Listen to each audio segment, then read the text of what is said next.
Umugoroba mwiza nshuti bakunzi bacu, ikaze kuri wa mwanya tubagezaho iteganyagihe riba ryateguwe n'ikigo cy'igihugu cy'ubumenyi bw'ikirere. Ngewe ugiye kuribagezaho ndi Rusanga amafaranga.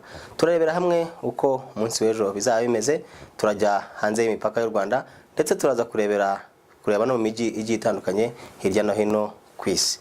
Ku munsi w'ejo mu masaha ya mu gitondo mu gihugu cyacu biteganyijwe yuko tuzaramukana umucyo, ndetse mu bice byinshi by'igihugu hakazaba hakonje, nkaho mu gice cy'amajyaruguru aho ni mu karere ka Gicumbi hazaba hakonje cyane kuko bazagera kuri °C 10 z'ubushyuhe. Kubazinduka cyane rero muzitwaze imipira ndetse n'amakote yo kwifubika. Ubwo umunsi uzagenda ukura ku masaha y'igicamunsi biteganyijwe yuko ibicu byo ntago biziyongera, gusa ubushyuhe bwo buzagenda bwiyongera, nkaho mu bice by'intara y'amajyepfo aho ni mu karere ka Ruhango bazagera ku bushyuhe bwa °C 25, naho mu karere ka Gatsibo aho ni mu ntara y'Iburasirazuba bo bazagera ku bushyuhe bwa °C 27.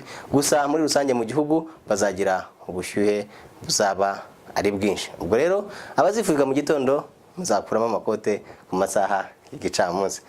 Hirya y'imipaka y'u Rwanda aho ni muri Afurika y'Iburasirazuba biteganyijwe yuko nko mu gihugu cy'u Burundi bazagira ubushyuhe bwa °C 26 ndetse bakazirirwa n'izuba muri icyo gihugu. Naho i Dar es Salaam aho ni mu gihugu cya Tanzania bo bazaba bafite imvura iringaniye ndetse n'ubushyuhe bwa °C 29.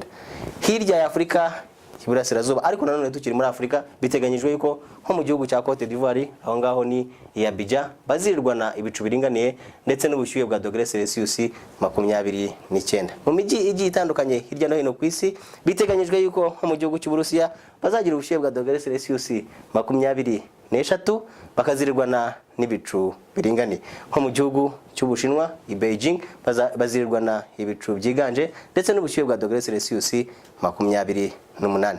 Reka nsoze mbabwira yuko ku munsi w'ejo izuba rizarasa saa 12:04 za mu gitondo rikarenga saa 12:06 z'umugoroba. Murakoze gukurikirana amakuru y'iteganyagihe naho ubutaha.